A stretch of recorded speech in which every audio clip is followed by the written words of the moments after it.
Mes frères bien-aimés, quelle merveille que cette fête de l'Épiphanie, que ces rois qui débarquent à Bethléem et dont les chameaux chargés d'or, d'encens et de myrrhe s'arrêtent à présent devant le lieu le plus humble de la terre, où le roi des rois, le souverain de tout l'univers, dort à poing fermé comme le dernier des bébés. Cette scène évangélique, mes frères, nous la connaissons par cœur. Elle fait partie du patrimoine génétique de l'humanité. Chaque homme, chrétien ou non, quel que soit son âge ou sa nation, serait capable de la raconter au moins dans ses grandes lignes. Et vous savez pourquoi ? Eh bien parce que Dieu notre Père, qui s'y connaît en matière de sensibilité humaine, s'est arrangé pour qu'au cours de l'histoire, à partir du récit écrit par le publicain saint Matthieu, des saints, des mystiques, des poètes et peut-être plus encore des peintres et même des sculpteurs représentent à coups de mots, de crayons, de pigments et de burin toute la poésie que contient cette rencontre unique entre ces fameux rois mages désormais célèbres et l'enfant le plus glorieux de toute l'histoire des hommes et des dieux. François d'Assise en tête s'en est donné un jour à cœur joie, dans le petit village de Greccio, au cœur de l'Ombrie, vous vous souvenez ? François, désireux de voir de ses yeux de chair l'enfant Jésus dormant sur la paille entre un bœuf et un âne, s'est lancé dans la création de la première crèche vivante. C'est fou ce que notre cœur a besoin de voir, ce que notre imaginaire et notre mémoire gardent en eux. Pour représenter l'astre qui guida les mages, François d'Assise n'hésita pas à faire allumer par dizaines des torches, des cierges, de façon à rendre lumineuse la nuit sainte qui s'annonçait. Et en quelques instants, mes frères, le village de Greccio s'est transformé en un véritable Bethléem. En ce lieu, pour la première fois, un homme, un saint, se risqua à représenter l'indicible. Et par la suite, sur des siècles, nos pauvres crèches se sont alignées sous la même lumière.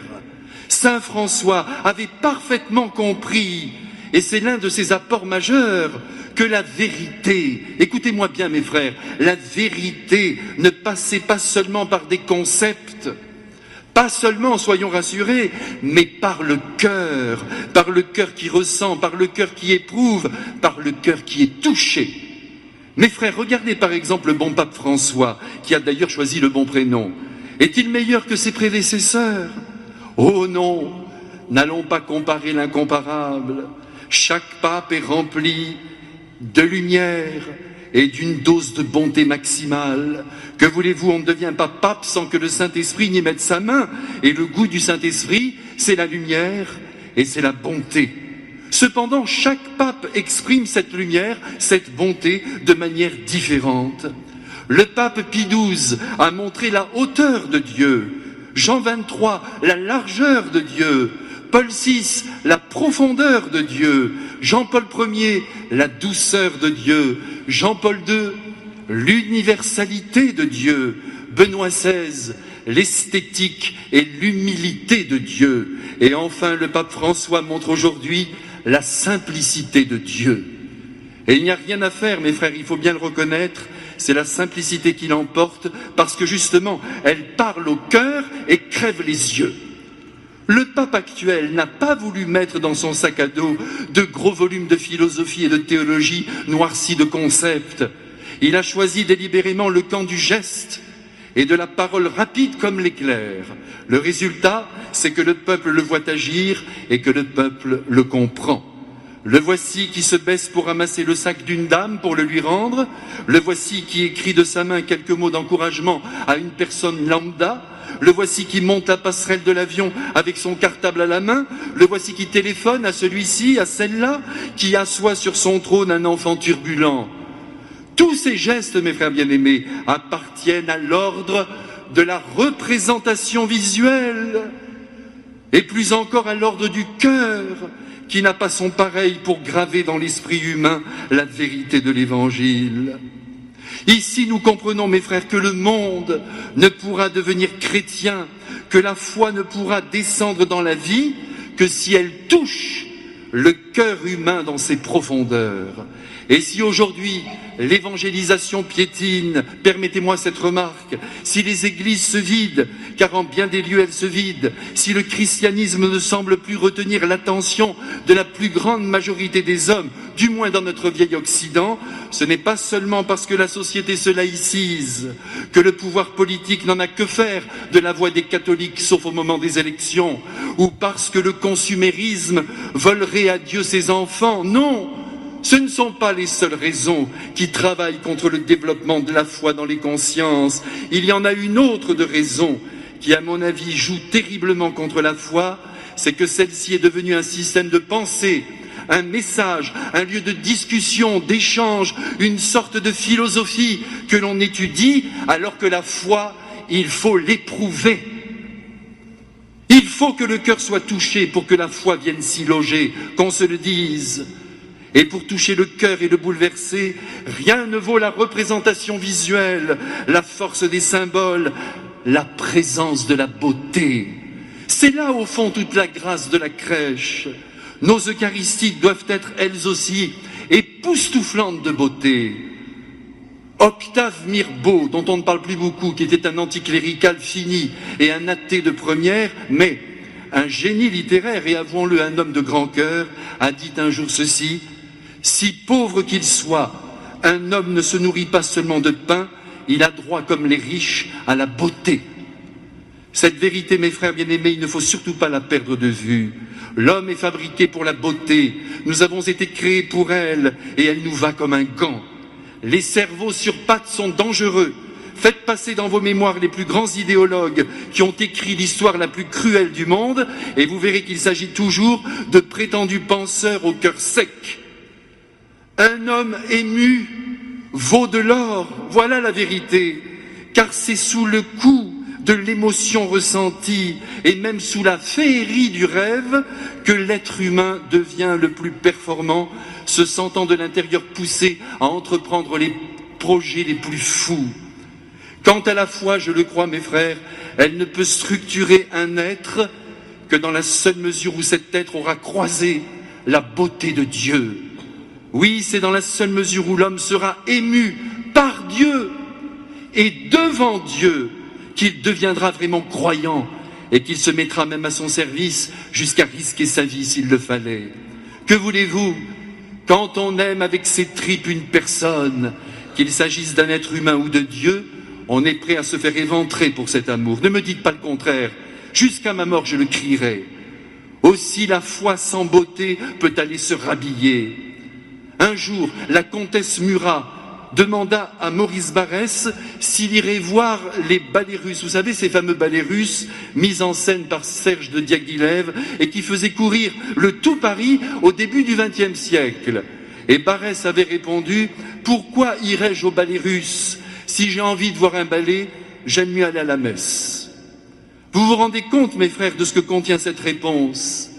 C'est l'aveu formel que la messe en 1910 était empreinte d'harmonie, d'unité, de beauté, et que par conséquent, elle attirait profondément le regard et le cœur humain et parvenait à faire rayonner la foi. Tout ce qui est terne n'attire pas. Tout ce qui est laid rebute. Aujourd'hui, mes frères bien-aimés, peut-être faudrait-il que nous changions notre fusil d'épaule et que nos Eucharisties soient plus belles, plus féeriques. Je n'ai pas dit pompeuses. La messe doit nous enlever à la terre et nous faire monter dans le ciel. Et j'espère qu'ici, dans cette église, même si nous sommes de pauvres gens, nous montons ensemble en direction du ciel. Nous oublions tous nos soucis pour regarder le Christ qui habite ici au tabernacle. Il faut que nos 5 sens, qui sont une grâce immense, mes frères, nos 5 sens soient convoqués à la liturgie et qu'en sortant de la messe, nous trouvions que Dieu est beau. La vue devrait être sollicitée par la magnificence du lieu où la messe se célèbre. À bas toutes les architectures qui ne soulèvent pas le cœur en direction de Dieu. L'éclat des ornements, des calices, des ciboires, la blancheur des nappes devraient éblouir. L'ouïe ne devrait jamais être heurté par une mauvaise sonorisation, par des chants raplapla, par des voix discordantes. L'odorat devrait respirer avec bonheur non seulement le parfum de l'encens, mais la bonne cire appliquée sur les chaises. Le goût bien évidemment, au moment de la communion, devrait aussi mesurer la finesse de la petite hostie qui dit toute la délicatesse de Dieu. Et quand à la paix du Christ les mains se serrent ou le visage se tend pour un baiser, le toucher devrait avoir la douceur du divin.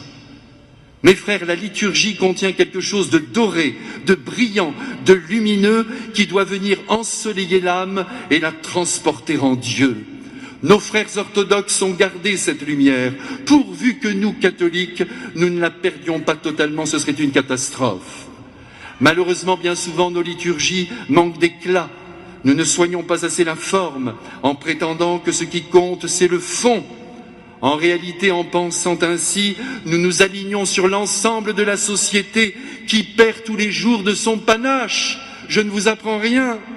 Aujourd'hui, les idées l'emportent et un monde froid apparaît. En vérité, je vous le dis, c'est par la forme extérieure des choses que nous atteignons à la compréhension du fond. Il suffit d'une belle table bien dressée pour réaliser que nous vivons un moment d'exception. Il suffit d'une rue criblée d'illuminations pour reconnaître que Noël est là.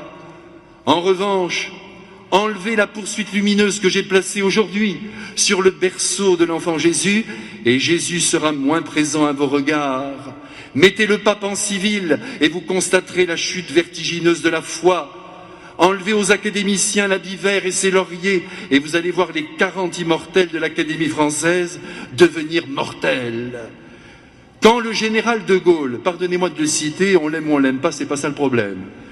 Quand le général de Gaulle se rendait du palais de l'Élysée jusqu'à l'Assemblée nationale, ce qui représentait une distance d'un peu moins d'1 kilomètre, il y avait posté tous les 20 mètres un garde républicain en grande tenue d'apparat. Eh bien, voyez, il n'en fallait pas davantage pour rendre visible au peuple de France la grandeur de la fonction présidentielle. À force de simplifier sa monture, on finit par ne plus respecter le cheval. Voilà la vérité. On croit démocratiser et en vérité, on rabaisse, on vulgarise. Mes frères, la forme est essentielle. Permettez-moi de le redire en ce jour, alors que je contemple les mages et leur suite. Et puis entre nous, il n'y a pas que les idées qui comptent. Nous avons une sensibilité qui est appelée à vibrer et qui doit donc être nourrie. Lorsque nous aimons un être, j'y reviens, nous l'aimons tout entier, avec notre corps, avec notre âme. Nous aimons le voir avec nos yeux, l'entendre avec nos oreilles, le respirer même avec notre odorat, goûter sa présence et même le toucher. Eh bien, Dieu ne veut pas échapper à cette loi. Et la preuve, la voici. De quelque côté que l'on se tourne dans cette scène évangélique de l'Épiphanie, il y a de la beauté, il y a de l'émotion et même du féerique.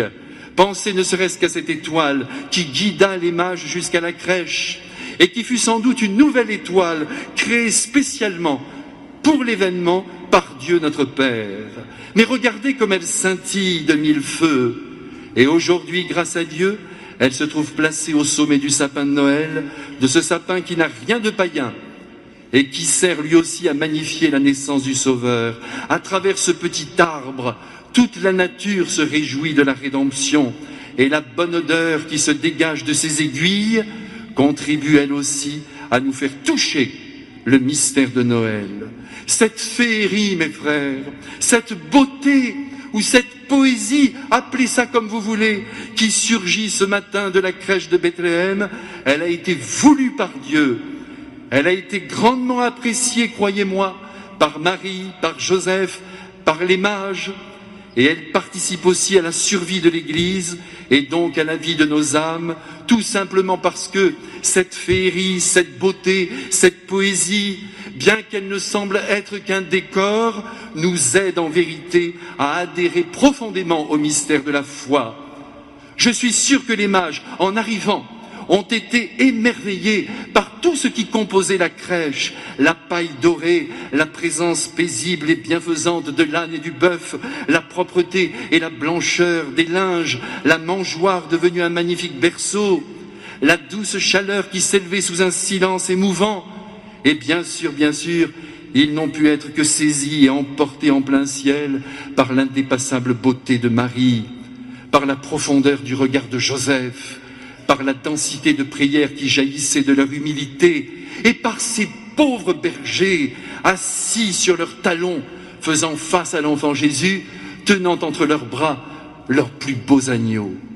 Ah, j'allais oublier l'essentiel. Les mages ont été alors transportés par la présence du plus beau nouveau-né que la terre ait porté, d'autant plus qu'à l'instant, il vient, non pas de parler, non, mais de sourire, en ouvrant ses bras et ses petites mains potelées à tout ce joli monde, et puisque j'y suis, à la terre entière, à votre cœur et au mien. Voilà ce que les mages ont vu, et voilà pourquoi ils ont cru. Quant à Joseph et Marie, ne pensez surtout pas, mes frères, que l'arrivée des mages les a laissés de marbre. Dieu notre Père les avait trop bien habillés, ceux-là, pour qu'ils ne fassent pas leur effet. Revêtus de brocarts aux couleurs chatoyantes, qu'ils devaient être impressionnants. Et puis, ne l'oublions pas, Dieu notre Père a voulu que le premier mage tienne entre ses mains et offre à Jésus un coffret rempli d'or. Et voyez, mes frères, l'or, ça brille, ça sonne, et donc ça attire. Dieu notre Père a voulu que le deuxième mage allume au pied de l'enfant Dieu l'encens le plus précieux et que Joseph et Marie en soient tout enivrés. Et enfin, Dieu notre Père a voulu que le troisième dépose sur la paille dorée un flacon de myrrhe juste devant les petits pieds de Jésus qui seront un jour percés d'horribles clous.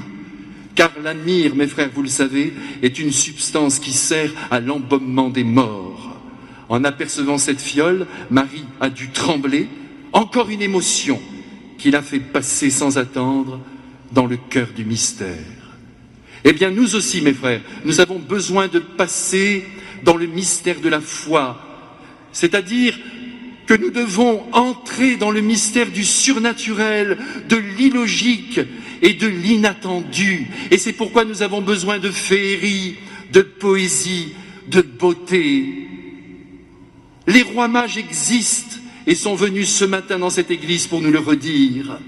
Allez mes frères, assez parlé, le Christ va maintenant venir sur l'autel, enivrons-nous de sa beauté.